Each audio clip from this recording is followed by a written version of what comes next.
All right, the time has come. We're going to go ahead and get started. So today we are going to be diving into how to read your credit report like the pros do. We're going to be going over a lot of information today. So I'm going to go through some of it sort of a little bit more quickly. We have a lot of other webinars that we host as well that will get into some of these topics in quite a bit more detail. Along the way, though, please feel free to use the chat. It's something I definitely want to make sure we're incorporating today as we go through some of the more complex topics. So without further ado, I'll go ahead and get into it. I'm sorry? Okay. Alrighty. So thank you so much for joining us today. So credit is one of those topics that can seem very taboo. But at the same time, it has so much meaning and so much influence over our lives. It's so very important that we take the time to understand how credit works. And that starts with understanding how to read your credit report. So that's what we're going to be looking at today. It's not only helpful to you personally, but also professionally if you're in a field that relies on helping your clients qualify for financing opportunities, or if it can help them secure better product terms. So we have a lot to go over today, as I said, and I want to make sure I address what is most important to everyone. So if there's something in particular that you want to learn today or you hope that we'll cover, please don't be afraid to type it in the chat and we'll pay special attention to it and make sure we address it in a bit more detail. So if you have something, please put it in the chat now.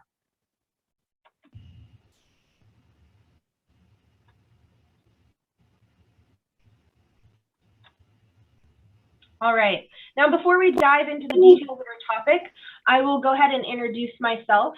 My name is Ivory Becker. I am the owner of Insight Strategies Credit Repair. And what we do at Insight Strategies is we help our clients to repair damaged credit or to establish credit. So for individuals who may not have a credit history, we help them to create that history. We work with clients with the goal of home ownership primarily. So we have a very close relationship with loan officers and realtors as well. And by the end of 2021, we were able to successfully remove just about 7,600 negative items from our clients' credit reports. So when we go over our topic today of how to read the credit report, we will touch on identifying inaccuracies in your credit reports as well.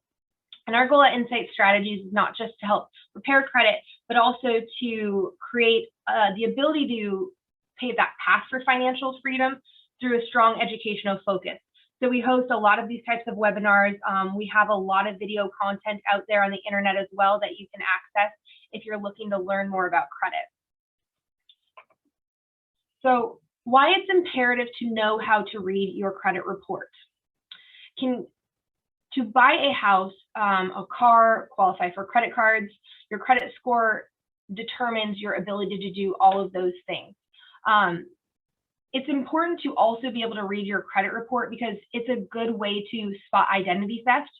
I can't tell you how many times we have had new clients that we've talked to that had no idea they had been a victim of identity theft until we had gone through their credit report because they had no sort of credit monitoring. So your credit score not only determines your ability to qualify for financing, but impacts those financing terms. What interest rate will you qualify for? What loan options will be available to you? Are you restricting yourself from the opportunity for better loan terms?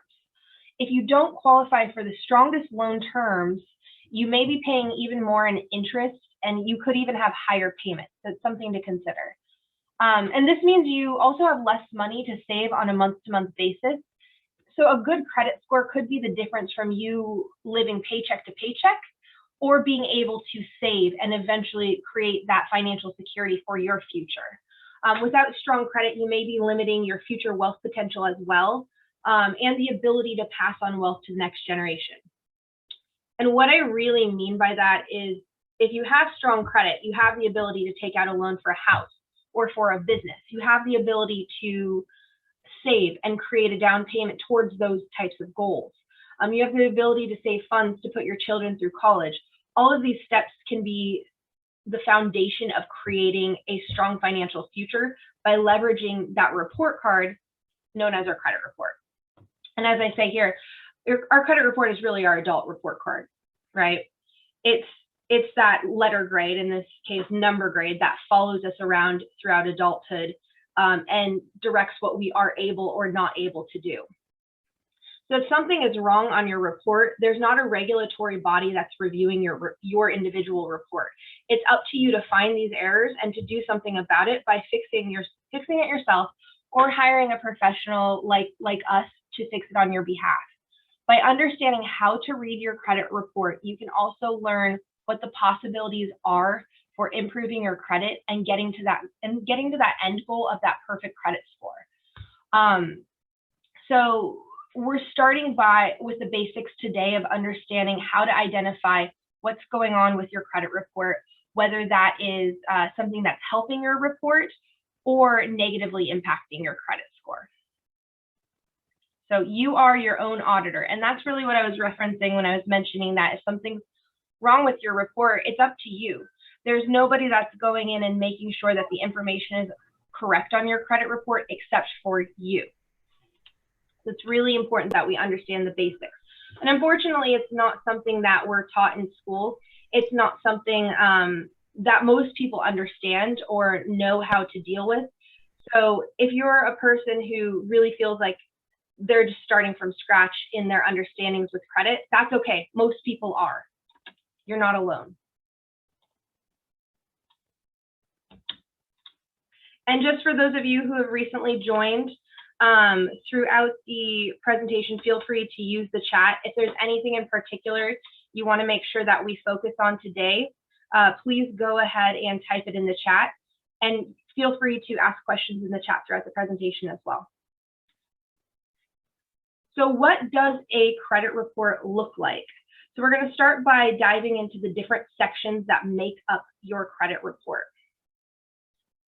Section number 1 is personal information.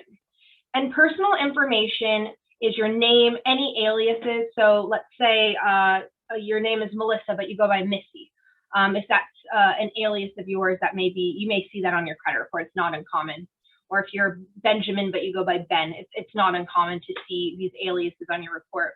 It will also include prior last names, your date of birth, your current address, any previous addresses that you've lived at, and then your employer. So this section has no impact on your credit score. I simply bring that up because oftentimes I will see a lot of different internet scams on, oftentimes on Facebook, but other social media platforms as well, where they are selling you some sort of like an ebook so you can learn how to remove personal information on your credit report to raise your credit score 50 points or 100 points. Do not fall for that. It does not raise your credit score. It is important to pay attention to this section, however. So we don't want to ignore it just because it doesn't have an immediate impact on our credit score. If you notice any names or addresses you don't recognize, they should be removed from your credit report, because this could indicate that someone has attempted identity theft in some form, or it could just be a bureau error. It's not uncommon for the bureaus to make errors on credit reports, and we're going to look at some of that later on in this webinar. But essentially, when the bureaus make these errors, they could also merge that individual's credit information onto your report. So it's really important we remove that information once you identify some sort of an inaccuracy in this personal information section. So most people don't know where this information comes from on their credit report. And it comes from when you apply for different types of products. So let's say you put in your own information to apply for a credit card, or perhaps you went to a local bank branch and they input your information.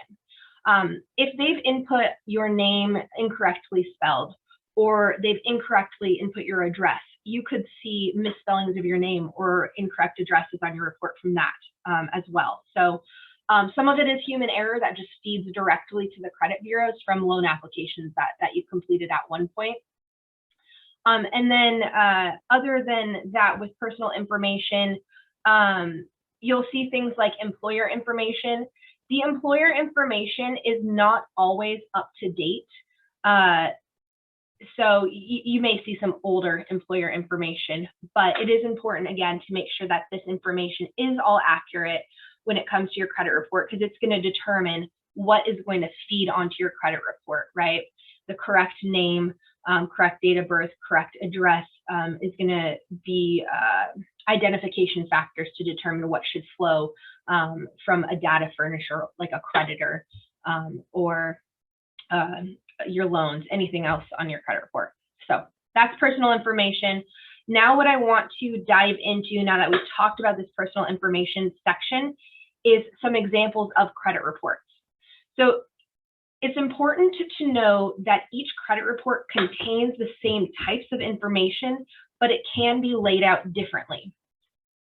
And if you're somebody who works in lending, or if you're somebody that's applied for a loan and you've seen the credit report from that application, it's going to look very different than if you've ordered your credit report on like annualcreditreport.com or directly from the credit bureaus.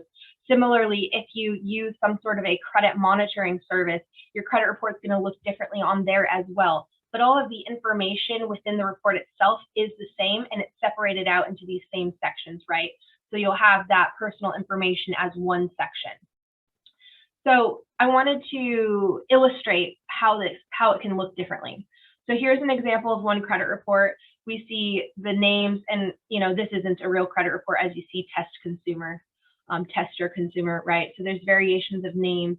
We see addresses and the date those addresses were reported, telephone numbers, and then again, prior employers. Similarly, here we have the same information with an Experian credit report and then another type of credit report you may see. So I'll pause there just for a moment. Again, please feel free to type any questions in the chat if you do have any questions about the personal information.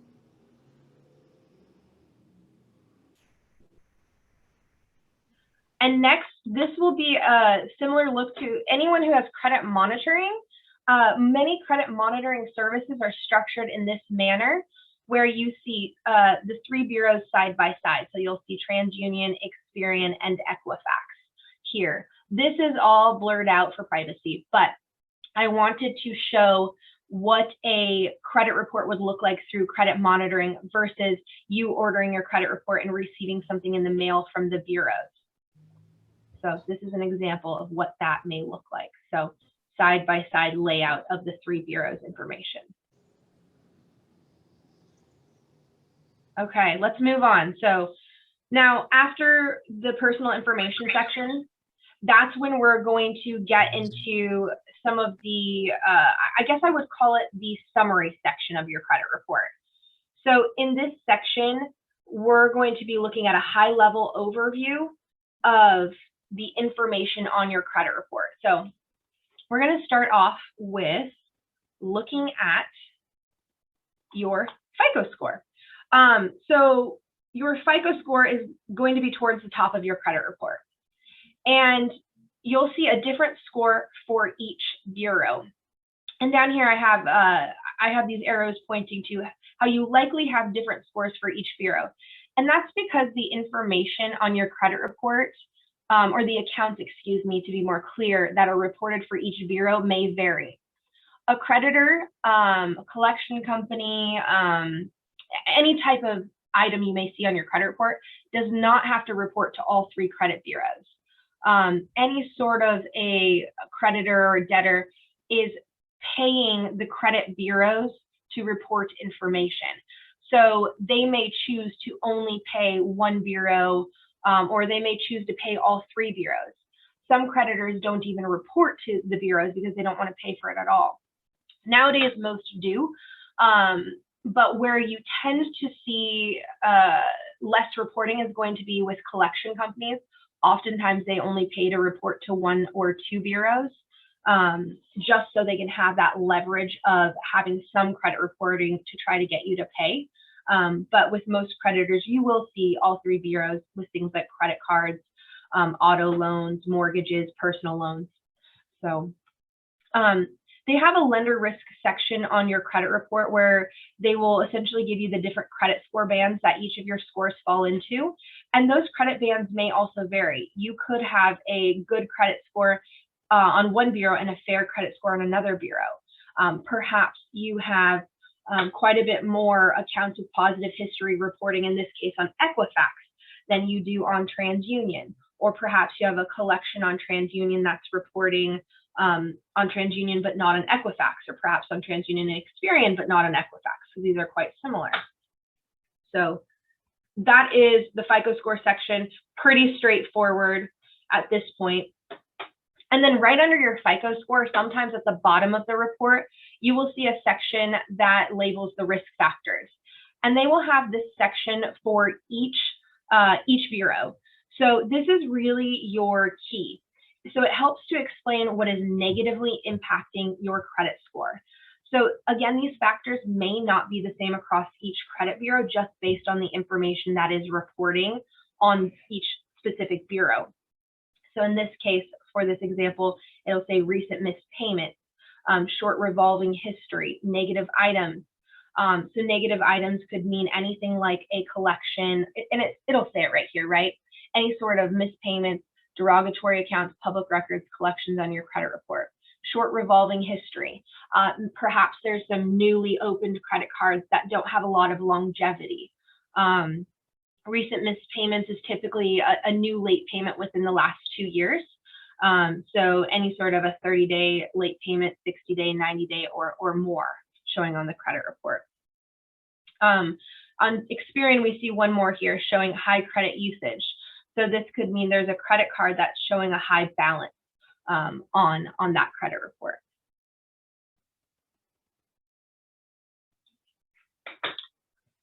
So this section right under, typically right under the risk factors, sometimes again, risk factors are at the very bottom. And if they are at the bottom, then this is typically going to be right under your FICO score. You will see the summary. So this summary is a snapshot that is essentially identifying what may be impacting your credit score negatively or positively, again, at a higher level. So we're going to talk about what each section means. And so I'm going to start off by explaining the difference between delinquent and derogatory, because you'll notice there is a difference in the delinquent accounts versus the derogatory accounts, right? We show 2 delinquent accounts here and 15 derogatory accounts here. 11 delinquent accounts here, 15 derogatory here, 3 and 15. So derogatory is a term that is used to describe any negative information that's more than 180 days late. So this means someone went past due on an account greater than 180 days. Where delinquent is going to be any sort of late payment history leading that are less than 180 days. So once an account becomes a derogatory account, it typically becomes a charged off account, or could be an internal collection account. So an account that is put in that collection status with that original creditor that held the account. To clarify, not sold to a third party at this point.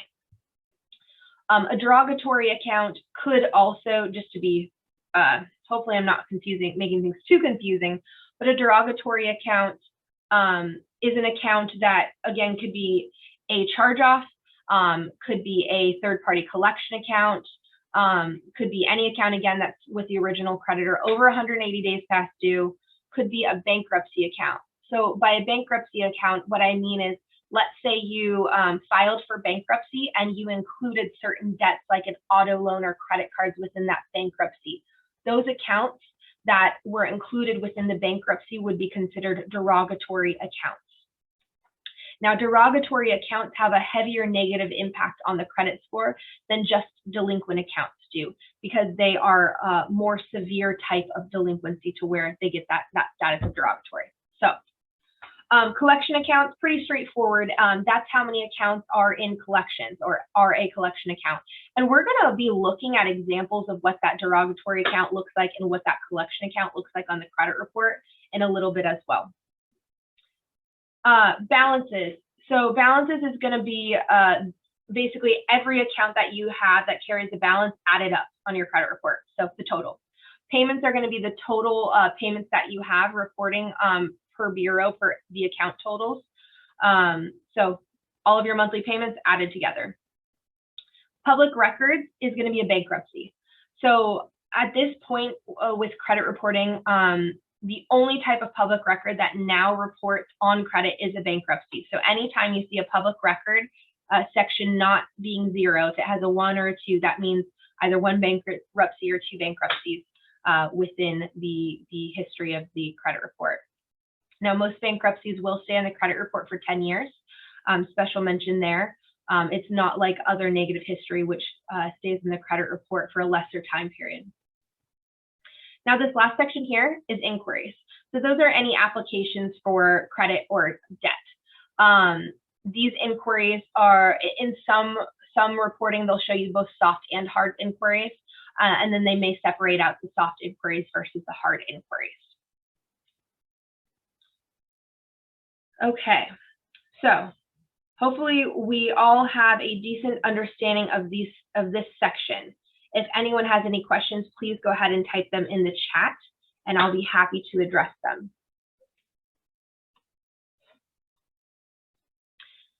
So this bottom summary here is meant to compare the difference between a thin credit file and a more robust credit file. So this example of a thin credit file shows 3 open accounts and a total of 7 accounts, or it's going to vary bureau to bureau as we had talked about previously. So why this is a thin credit file is because it has a low number of accounts, very low number of open accounts, but just in total a low number of accounts. And why a thin file is important to understand is because with a thin credit file, if you don't have enough information reporting to the bureaus, you have that minimal credit history. This has the potential to create a lower credit score due to a lack of sufficient information to prove to creditors that you are a trusted consumer. You could also have no score generated if there's no open accounts at all, or too few accounts to report.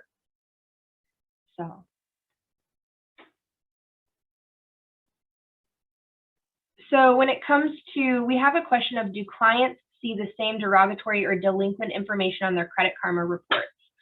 Credit Karma will show derogatory accounts. With Credit Karma, it often only shows 2 bureaus. And what we'll see in the next slide here when we get into the account history section is a breakdown of those accounts. Credit Karma is going to have a lot of that information missing. It's going to be a lot more high level, and it's harder to identify any sort of report errors with something like Credit Karma. And since we're bringing up Credit Karma, I will mention, and if you've been to one of our other webinars before, you've heard this before, but Credit Karma is not your FICO score. So it is a different scoring algorithm called the Vantage score. So it's not a credit score you want to trust if you're planning on applying for any sort of credit, because it will be vastly different than the credit score any lender or creditor pulls for you. So when you do show accounts in these sections, the delinquent and derogatory collection sections, these all impact the payment history section of your credit score, which is the biggest influence of your credit risk. So to have a high credit score, these sections would need to be zeroed out. You'd want to see, ideally, of course, no negative accounts and delinquent derogatory collections or public records as well. So just wanted to point that out before we move on here to the next slide.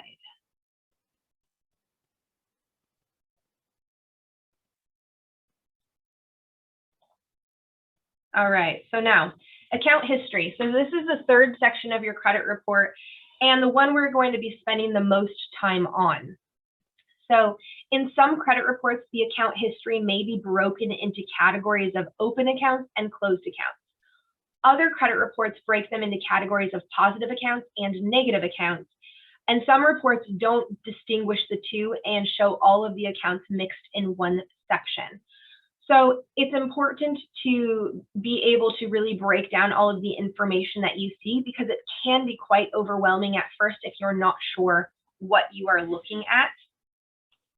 So we're going to start off with looking at a positive account and how it reports on the credit report.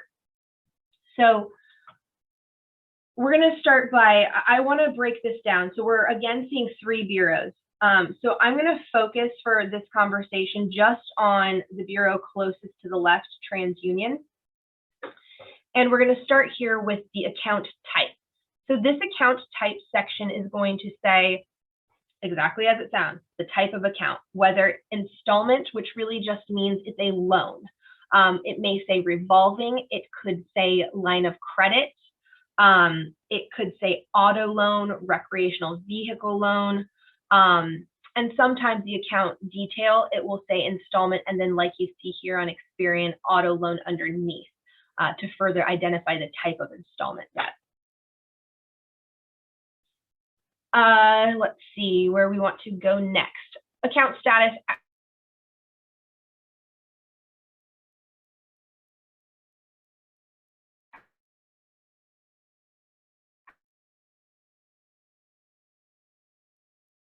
I have payments on currently or are open, right? We don't really need to get into that any further. Monthly payment will be that monthly payment that's due. On credit cards, this can fluctuate, of course, just depending on the balance. The date opened is the date that this account was opened by that original creditor. So this is important in determining the average age of the accounts on your credit report. The average age of the accounts on your credit report influences your credit score. So the older the average age of the accounts on your credit report, the more positive of an impact that can have on your credit score.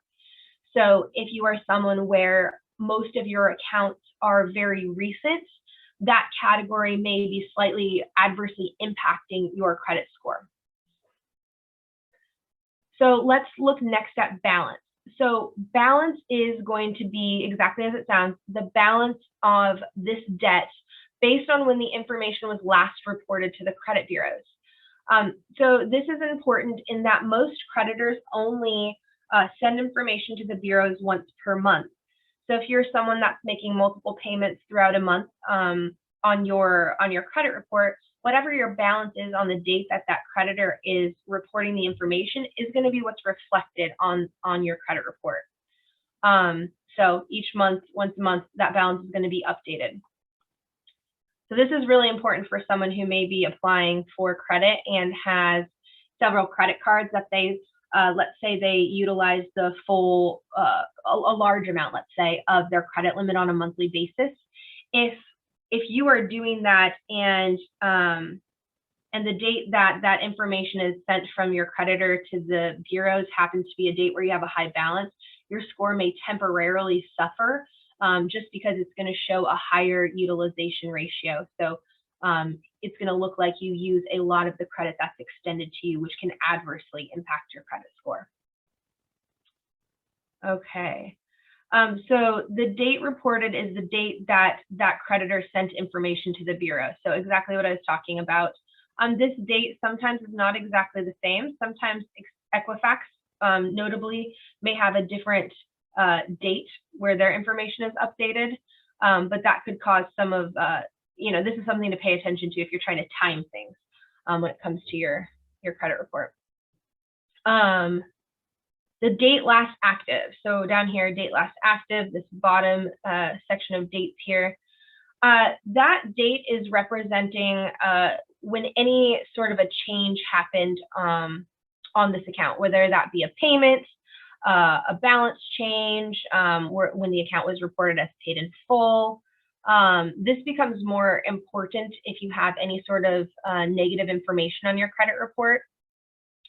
So when we look at this information, we say this is the trade line information for an account on your credit report, right? This is going to show the monthly payment history for each bureau. So you'll notice the top line here is TransUnion, the middle line here is Experian, and the bottom line here is Equifax.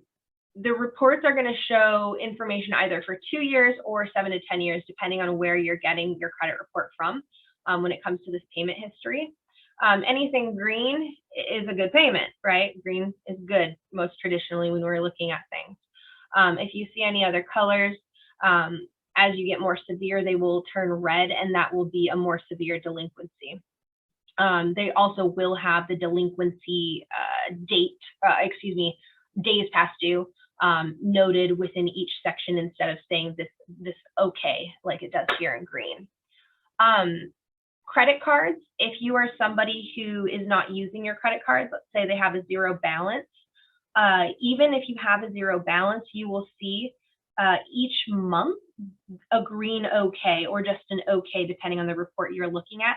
So it's reporting positive payment history even though you are not using the account. And that's why credit cards can be so darn effective in helping to have a good credit score or increase your credit score, because you don't have to use them to have them positively influence your credit.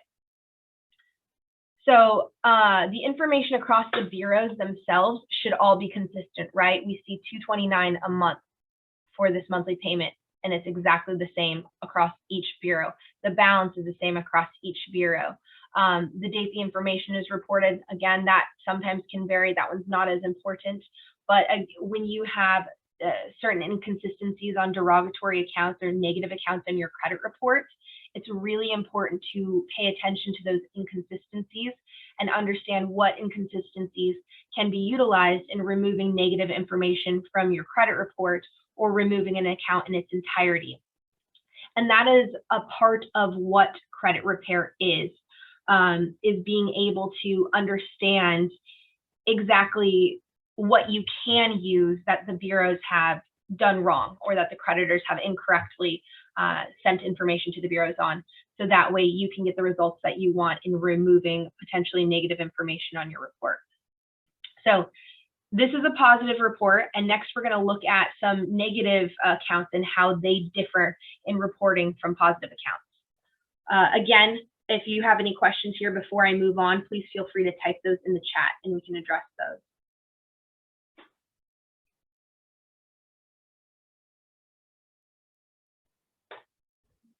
All right, let's take a look at negative accounts. So we're going to look at examples to illustrate credit report differences. We're going to start off with a charge-off account, and I hope everybody can see things okay. I did also highlight some items throughout these different credit accounts to make it a little bit easier to identify each section that I wanted to focus on here. So the CO down here just stands for charge-off. And we'll look at a couple different charge-offs, so things will hopefully make more sense. I guess I want to start off by saying we're going to go over high level what credit reports can look like, but there is a lot of inconsistencies in the data that we see from bureaus, which is why it can be so darn confusing as a consumer. So always reach out to an expert if you're unsure. And we're always happy to help you look at your credit report, help things make sense. So we're just going to look at some common examples, but no, there are always some differences that you may see when you look at your own report. Okay, so when we look at this charge-off account, let's take a step back and talk about what a charge-off is. So a charge-off is when you leave a debt unpaid for several months. A charge-off typically occurs at 180 days past due, so that's when that account becomes derogatory, as we mentioned previously. The creditor is now counting the account as a bad debt. So that really means the account no longer has an opportunity to be brought current and continue to normal monthly payments, right? So if it was a credit card, like in this instance, once it hits the charge-off status, if you pay that full balance, it's just a closed account. You no longer have access to that line of credit.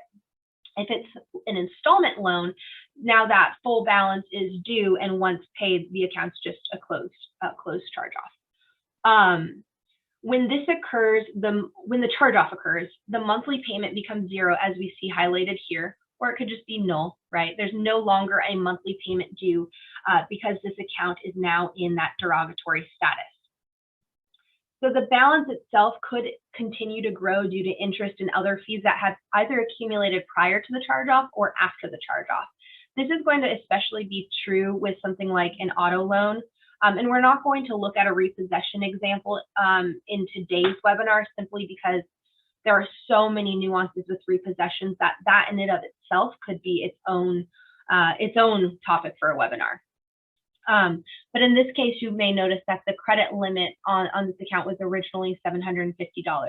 We have a balance of $910, which could mean either the account was over limit, perhaps they charged more than their credit limit in their credit usage.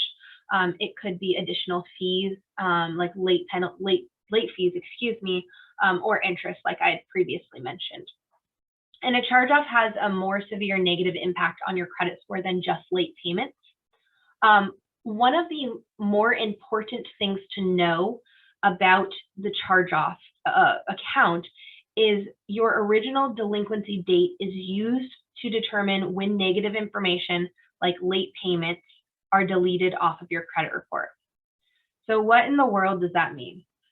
What it means is the date that your account first went past due starts that timer for how long this account can appear on your credit report. So we will look at an example of that in the next slide to hopefully really make that hit home. But essentially, it's not the date from when the account got charged off that causes that 7-year timer for when the account falls off your credit report. It's going to be from the date of the original delinquency. So, any questions so far? Let's move on. Maybe. There we go. Okay. So when I had mentioned the date of original delinquency, in this example, we can see that date of original delinquency simply because it has occurred within the last 2 years. So what you'll see here is on May 2020, the original delinquency started right here at 30 days past due. So this account would come off of a credit report 7 years from May 2020. Not 7 years from November 2020, but from May 2020. Now, let's say this account was brought current again in August of 2020 and then started going past due again in September, October, November, maybe let's say it eventually charged off in February of 2020. Because it was brought current, it would be that new current date that would, or that new first delinquency date, that would start that 7-year timer again. So I hope that makes sense. But essentially, you're going to start the timer from the date of that first delinquency for how long that negative account can appear in your credit report. So this charge-off is paid.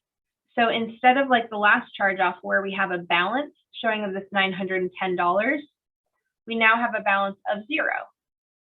So it also shows that the payment occurred after the charge-off or the collection.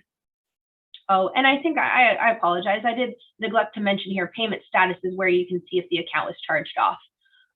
There is different verbiage that you may see on different accounts, just depending on what the creditor has decided they'd like that payment status to be. You'll see charged off as bad debt. Let's see. This one doesn't have it, but sometimes you'll see charge off counted as profit and loss. But it will often indicate charge off. Another indication is usually the CO that you'll see on the credit report standing for charge off.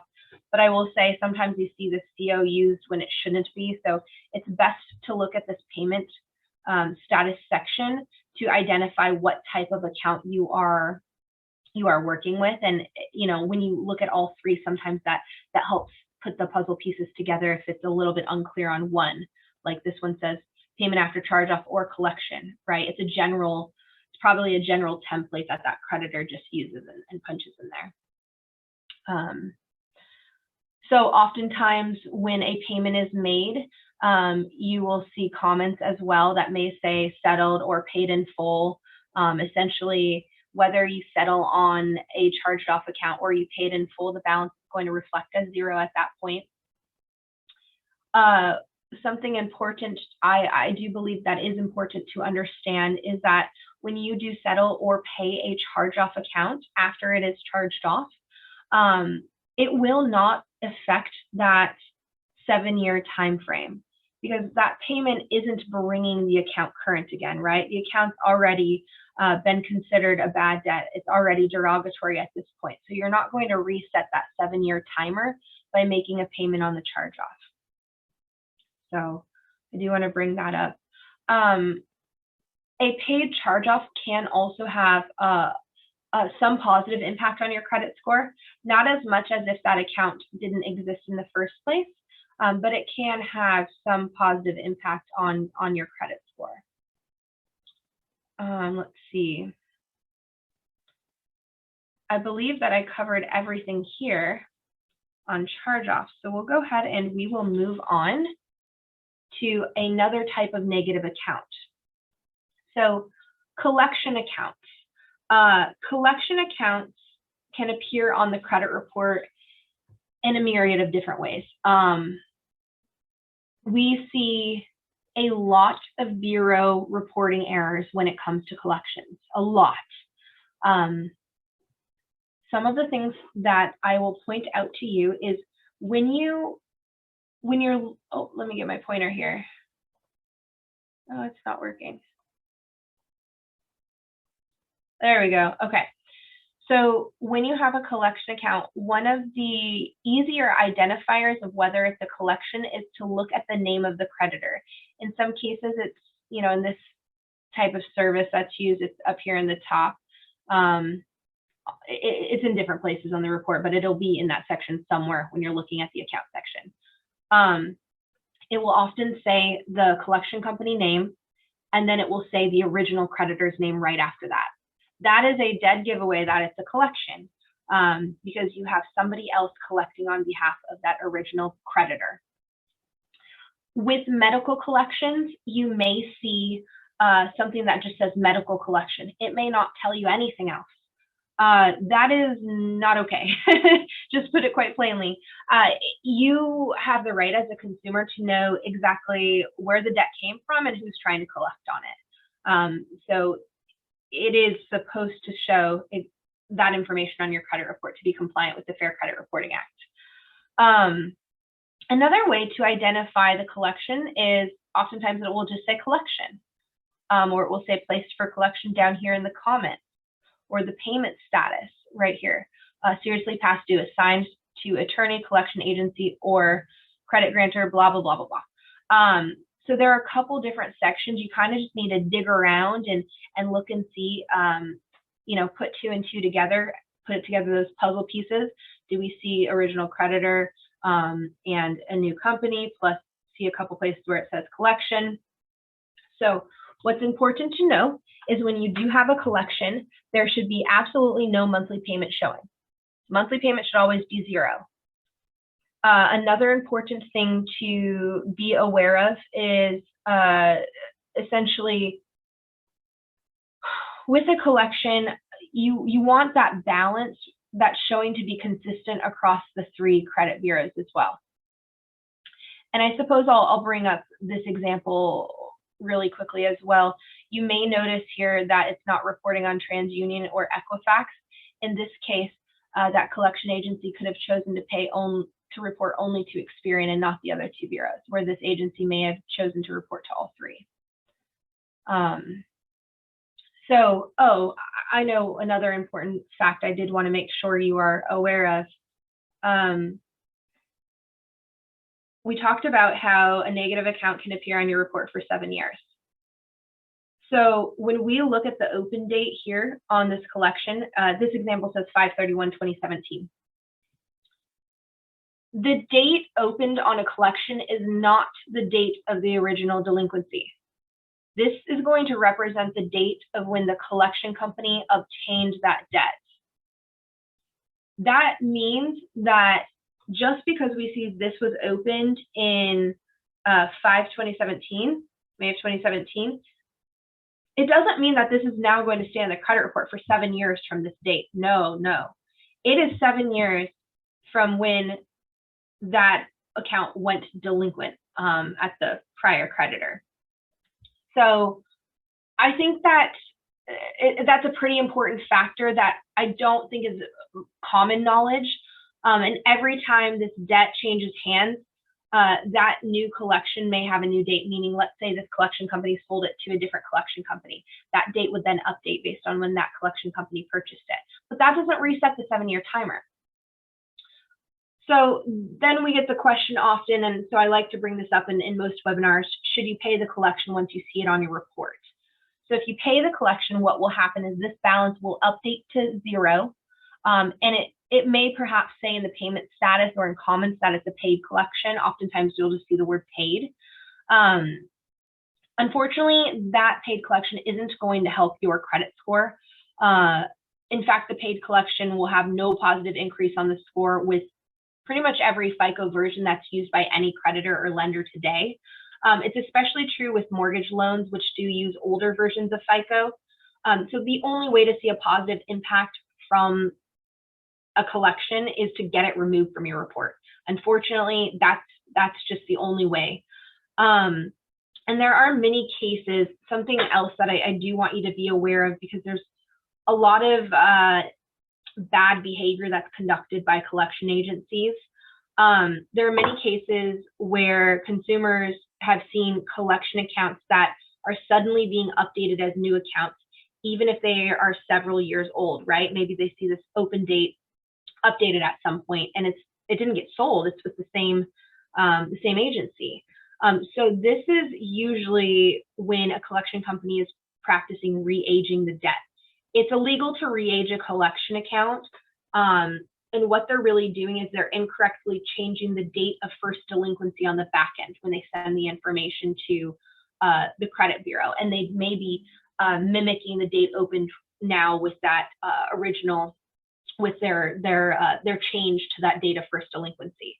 So when a debt collector acquires a new account, sometimes they are improperly updating the date at that point. So that way they can try to keep it on your report for that 7-year time frame. And sometimes even if you make a payment on that collection, they may replace that date of first delinquency with that payment date that you made and update that date of last activity down here too to mirror that. So sometimes people see coincidences there. So this could explain why sometimes consumers are seeing these accounts stay on their report for even longer than they should. It's illegal. It's not a practice that should take place, and it's something that you can fight against as a consumer, or you can use a professional to help you fight against those instances as well. So just something to be aware of. Another item I want you to be aware of is when we're looking at an account, like I'm going to go back to a charge-off. If we're looking at an account, let's go back to this one actually, that has a balance. If we're looking at an account like this charge-off, where it has a balance that's being reported, if this goes unpaid, what can happen? Well, it can be sold to a third-party collection agency, and that collection agency will now make a new entry for that account on your credit report. So you now could have a negative account from the charge-off, which would be updated to a 0 balance because now you don't owe the debt to that creditor, right? You no longer owe that debt to, in this case, Merrick Bank, right? So they're going to 0 out this balance, and it may say down here sold to third-party collection, or it may not. It may just be 0'd out. And then you're going to see a new entry on your credit report for the collection, whether they report to 1 or 3 bureaus. Just depends on, again, on that agency. But so now you're essentially being impacted negatively twice by that same account, right? You have that negative account with the original creditor, and now you've got a new collection on your credit report. So it is really important not to sit on accounts too long, or it could happen, right? They could sell it to a third-party collection agency, and you could be penalized for that account essentially more than once on your credit report. So again, as you have questions, go ahead and type them in chat. Hopefully everything's making sense. I know it's a lot of information. So let's look at one of my personal favorites next, late payment history. Late payment history is a fun one because when it comes to what we do here in credit repair, we are looking for a lot of bureau errors when it comes to payment history. So what are we looking at here? I'm sure everyone can very glaringly obvious see the errors and the issues here on this report, right? What we see is late payments here for TransUnion and Experian. We see 2 30-day past dues, yet we see okay payment history on Equifax. That doesn't quite make sense. And then similarly here, we see now 2 60-day past due marks the following month in September, but only a 30-day past due for September in Equifax. And then the next month, 60 days. This is all mismatching. And this is quite obvious here, right? TransUnion showing a bunch of late payment history when Equifax is not. And Experian just decided, heck, we're not going to report any payment history for months and months and months. So a lot of mismatching information. Why is mismatching information so darn important? Well, mismatching information is so important because the Fair Credit Reporting Act says that all information on your credit report must be accurate and must be complete. So one could argue that this information is clearly not accurate because it's not consistent. It doesn't match across the bureaus, right? That's one way to make that argument, right? Another way is if you know for a fact, if you know you have statements, you know your payment history, and you know that you were never past due. Let's use November as an example here. You know you were never 30 days past due in November. You now have written proof from your statements that you weren't past due that month. That's clearly inaccurate information when it comes to your credit report. That should not be on there.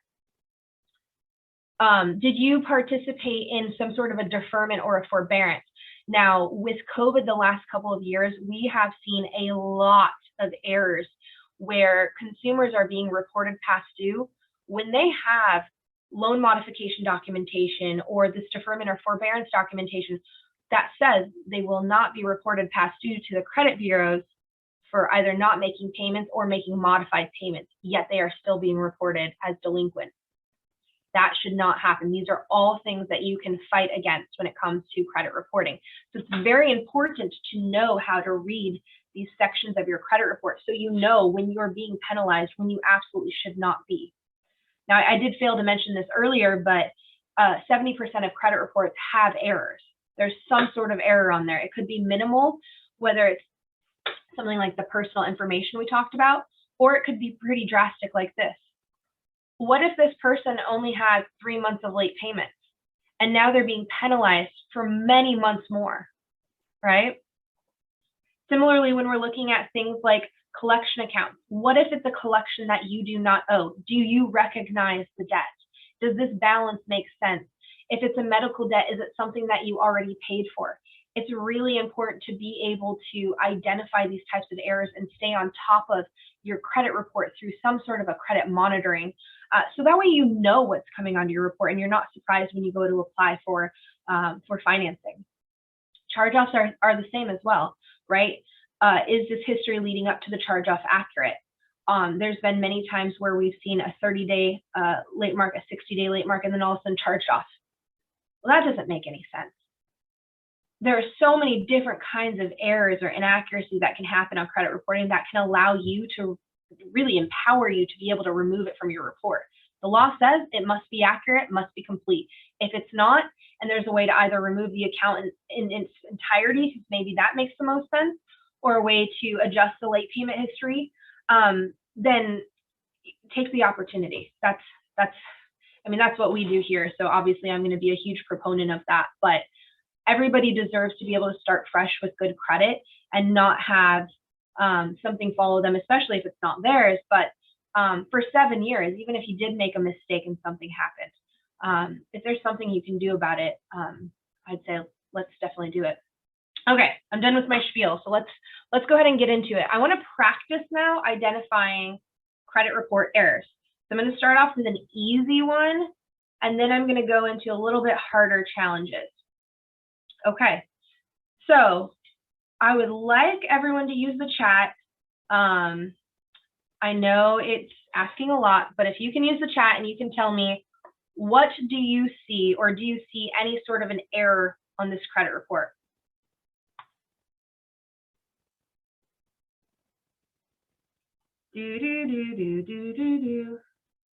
I'll give you a little bit more time.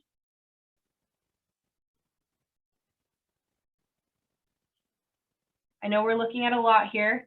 So we could be looking at monthly payments not matching. We could be looking at balances not matching. We could be looking at things like the date of last payment not matching. Payment history down here, maybe. Any takers? Anyone want to guess? All right, well, I said I'd start off easy. And so for this one, as you can see here, we see an inconsistency in the reporting where January of Equifax shows a 30-day past due. The other two bureaus don't. And then we see February showing 2 30-day past due marks. Equifax does not. We see Equifax missing some reporting here, no data. December right here, not so much a concern, simply because we can see that the reporting was in at the end of December for 2 of the bureaus. So it's likely that it just hasn't caught up quite yet. What else do we see? Date of last payment is inconsistent here. So we've got date of last payment saying October here on these 2 bureaus. Clearly not the case, right? So are all of these errors something that could cause you to get information off your report? No, but it's important to know exactly how this is, how the reporting works, right? What we're actually looking at. So again, those are the things on this report. Okay, we're gonna move on to some harder ones. All right. So this report, there's a lot going on here, a whole lot going on here.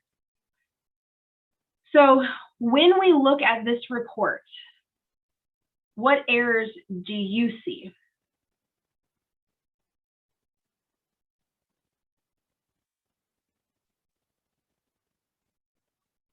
So this is one of those reports where we just have a whole mess of inconsistent reporting, right?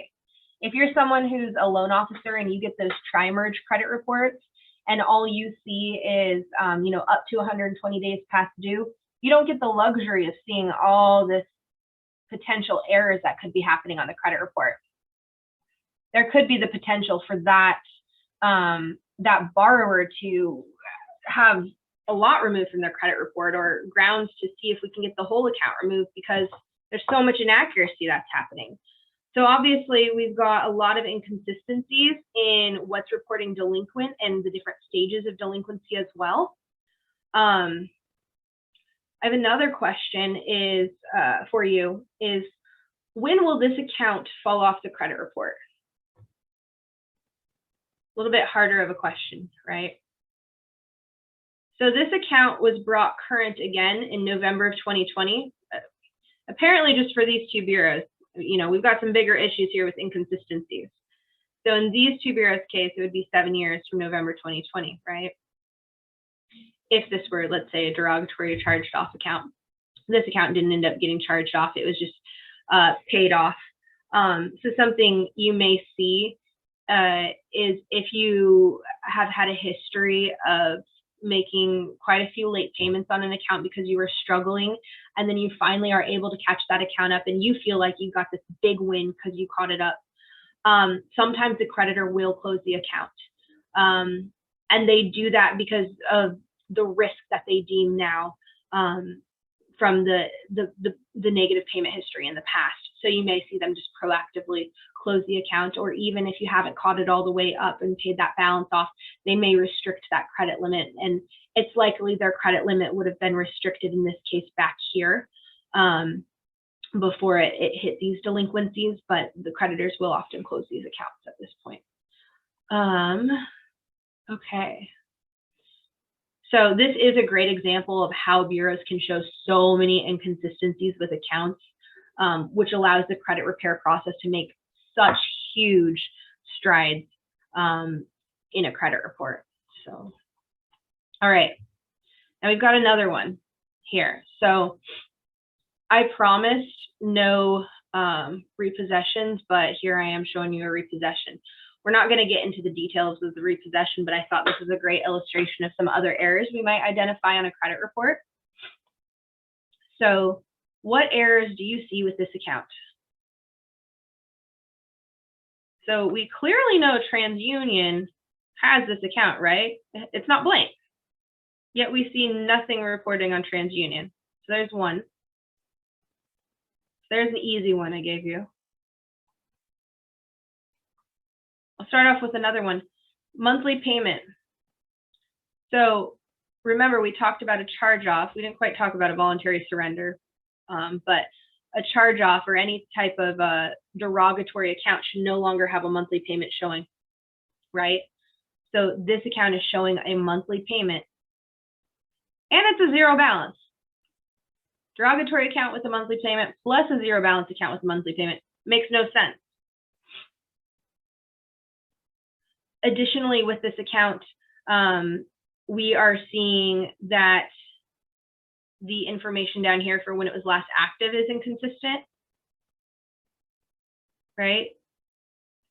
Those are all things that can be utilized to try to fight against the bureaus for the negative account on the report. So when you're armed with this type of knowledge, this type of information, it can really empower you to make some pretty strong changes with your credit report. So when will this account fall off of the credit report? And this is I'm tricking you on this one. This is a trickier one.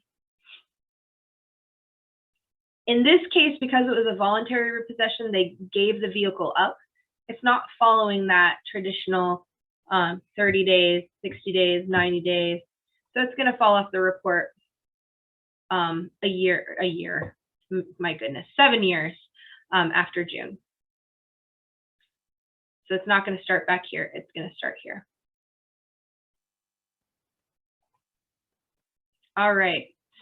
So we've gone through taking a look at a positive account, what a positive account looks like in the different sections of the credit report. There is another section I didn't bring up, which is inquiries. So inquiries are simply going to be any applications for credit. I do feel that that's something I didn't necessarily need to go into. I think where most people are familiar with inquiries, it's just going to show the name of the creditor, and those will appear, and the date, excuse me, of that application for credit. And those will appear on your credit report for 2 years, just 2 years. So they do not stay in your report as long. And any positive accounts, which I neglected to mention, will stay on your report for 10 years. So positive accounts stay on there longer to help you. So what's not found on your credit report?